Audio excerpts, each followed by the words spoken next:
Hello, নমস্কার, good morning, সুপ্রভাত। News 18 Bangla ডিজিটালে আপনাদের সকলকে স্বাগত জানাচ্ছি। আর আপনাদের সঙ্গে রয়েছে আমি জুনেলা। প্রত্যেক দিনের মতো আজকেও সময় হয়ে গেছে আপনাদের চট জলদি ওয়েদার আপডেট দেওয়ার। প্রথমে আপনাদের জানিয়ে রাখি যে উত্তরবঙ্গে কিন্তু বিক্ষিপ্তভাবে ভারী বৃষ্টির সতর্কতা রয়েছে।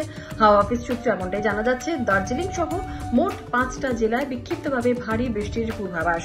রবিবারের পর বৃষ্টির পরিমাণ কমবে উত্তরবঙ্গে।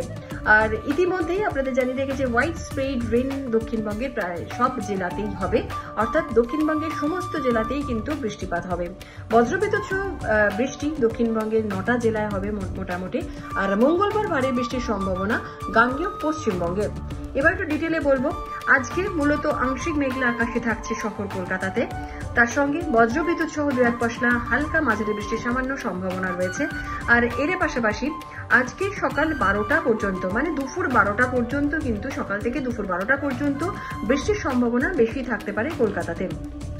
বাতাসে এই মুহূর্তে জলীয় বাষ্পের পরিমাণ বেশি রয়েছে। আর বাতাসে জলীয় বাষ্পের পরিমাণ বেশি থাকলে একটা অস্বস্তি বোধ হয়। জলীয় বাষ্প বেশি থাকার জন্য আর্দ্রতাজনিত অস্বস্তি একটা ফিল করবেন আপনারা। আপাতত ভারী বৃষ্টির আশঙ্কা নেই শহর কলকাতায়।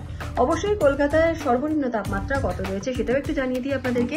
আজকে সকালে সর্বনিম্ন তাপমাত্রা ছিল 28.2 ডিগ্রি সেলসিয়াস, যা কিনা স্বাভাবিক তাপমাত্রা থেকে 1.4 ডিগ্রি সেলসিয়াস বেশি রয়েছে। গতকাল বিকেলে সর্বোচ্চ তাপমাত্রা ছিল 32.2 ডিগ্রি সেলসিয়াস, যা স্বাভাবিক তাপমাত্রা থেকে 0.2 ডিগ্রি সেলসিয়াস মোটামুটি কম রয়েছে। বাতাসে জলীয় বাষ্পের পরিমাণ এই মুহূর্তে রয়েছে 69 থেকে 91%। আগামী 24 ঘন্টায় কলকাতা শহরে তাপমাত্রা থাকবে 27 থেকে 32 ডিগ্রি সেলসিয়াসের আশপাশে। বৃষ্টি হয়েছে সামান্য।